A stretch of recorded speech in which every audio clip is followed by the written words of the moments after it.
शीतल अपने दो छोटे भाई बहन काजल और मोहित के साथ रहते थे। तीनों भाई बहन में शीतल सबसे बड़ी होती है। शीतल की शादी लायक उम्र हो चुकी होती है, लेकिन वह शादी नहीं करती है। तीनों भाई बहन अनाथ होते हैं और शीतल कुछ मेहनत मजदूरी करके अपना घर चलाती है। शीतल की जब शादी लायक उम्र हुई, तब शीतल ने रिश्तेदारों के सामने उसके भाई बहनों को भी साथ रखने की पेशकश की, जिस पर उसके ससुराल वालों ने इसे मानने से इनकार कर दिया। शीतल समझती थी कि अगर वह उसके भाई बहन की नहीं हुई तो कौन होगा, क्योंकि वह तीनों अनाथ होते हैं। ऐसी स्थिति में शीतल शादी न करने का फैसला करती है और हमेशा के लिए कुंवारी रहने का फैसला करती है। शीतल अपने दोनों भाई बहनों के साथ ही रहती थी। शीतल को एक अमीर परिवार में खाना बनाने का काम मिल जाता है।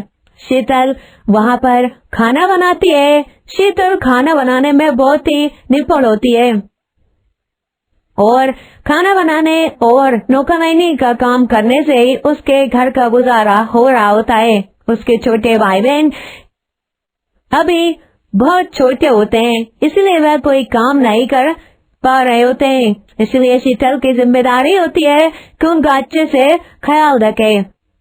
शीतल अपनी जिम्मेदारी को बखूबी समझती है और उसे निभा भी रही होती है, लेकिन शीतल की मुसीबत खत्म होने का नाम ही नहीं ले रही होती है।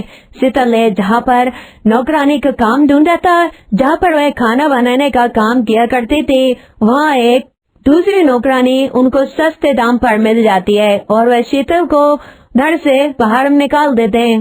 शीतल बहुत ज्यादा परेशान होती है। उसे कुछ समझ नहीं आता है कि अब घर का गुजारा कैसे करें, क्योंकि बड़ी ही मुश्किल से ये काम मिला था जहाँ वह खाना बनाने का काम करती थी। सीधा शीतल उदास चेहरा लिए ट्रेन से घर वापस आ रही होती है। तब वह देखती है कि ट्रेन में तरह तरह प्रकार के लोग कुछ न कुछ बेच रहे होते हैं। कोई मूंगफली बेच रहा होता है, कोई मटर, तो कोई कुछ।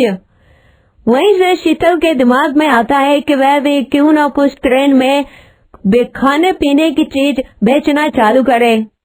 हो सकता है खाना बनाने या कहीं और काम करने से ज्यादा इसमें कमाई हो जाए और उसका काम सेट हो जाए। इसी चीज को लेकर शीतल घर आती है और अपने छोटे भाई बहनों से भी इसकी चर्चा करती है। क्या हुआ दीदी, आज आप बहुत ज्यादा उदास लग रही हैं, कुछ हुआ है क्या? हाँ दीदी, आज आपका चेहरा बहुत उतरा हुआ है, बताओ ना क्या बात है? वो दरअसल बात यह है कि जहाँ पर मैं खाना बनाने का काम करती थी, आज मुझे वहाँ से निकाल दिया है। पर क्यों? आपने कोई गलती की? नहीं, उनको मुझसे भी कम दामों में काम करने वाली लड़की मिल गई है, इसलिए उन्होंने मुझे निकाल दिया है। फिर अब क्या होगा? अब आप कहाँ काम करोगे?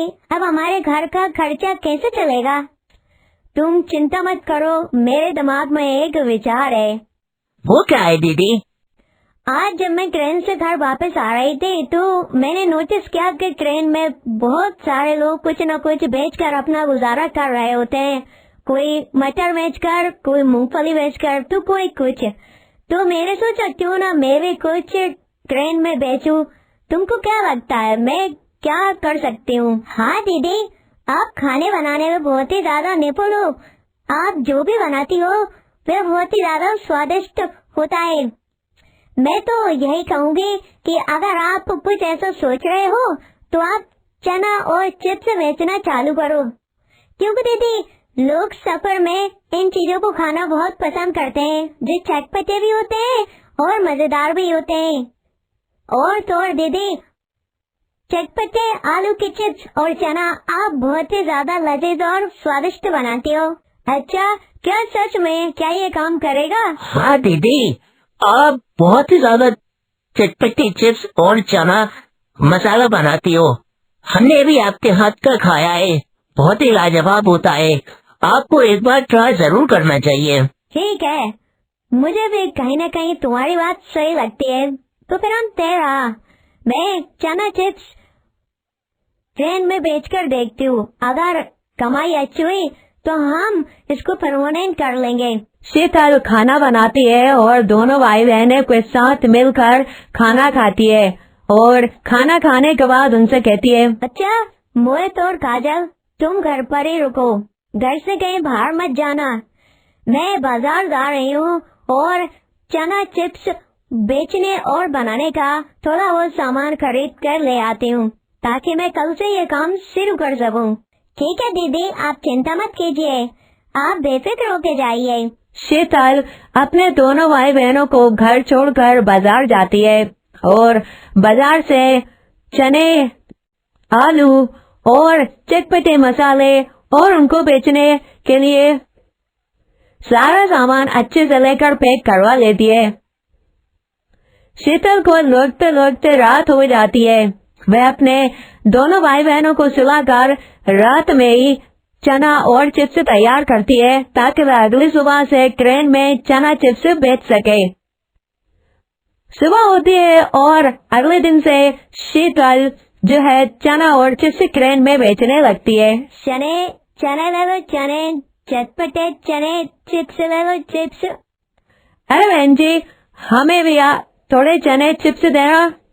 हाँ दीदी, एक चने का पैकेट मेरे लिए भी दे दो। अरे वाह दीदी, क्या ये चने चिप्स आपके घर के बनाए हैं? हाँ भैया, मैं बाहर का सामान इस्तेमाल नहीं करती, मैं सारा सामान खरीद कर घर पर ही बनाती हूँ। तभी मैं कहूँ बहुत ज्यादा स्वादिष्ट और लाजवाब हैं। एक पैकेट और मुझे दे दीजिए। सच में आपके चने चिप्स खाकर तो मजा ही आ गया।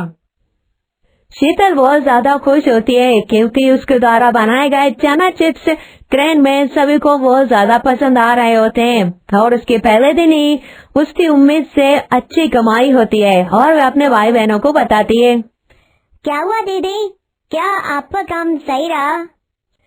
सही नहीं काजल, बहुत सही रहा। देखो, हमने 2000 रुपए की कमाई की है, जो कि बहुत अच्छी है। अगर हम अच्छे से काम करते रहे तो हमारी कमाई बढ़ भी सकती है। देखा दीदी, हमने कहते थे आपके हाथों में जादू है। आप चना चिप्स हो या कोई भी खाने बनाने की चीज हो, आप बहुत ज्यादा स्वादिष्ट बनाती हो। तीनों अनाथ भाई बहन बहुत ही ज्यादा खुश होते हैं। शीतल भी बहुत ज्यादा खुश होती है कि अब उसे दर दर काम के लिए भटकना नहीं पड़ेगा। शीतल खाना बनाती है और तीनों भाई बहनों के साथ मिलकर खाना खाती है। अब शीतल का काम सेट होता है। शीतल ट्रेन में चना चिप्स बेचकर अपने परिवार और अपने भाई बहनों का गुजारा करती है। शीतल के भाई बहन बड़े हो जाते हैं तो वह भी अपनी बहन के काम में मदद करते हैं। इस प्रकार से उनकी जिंदगी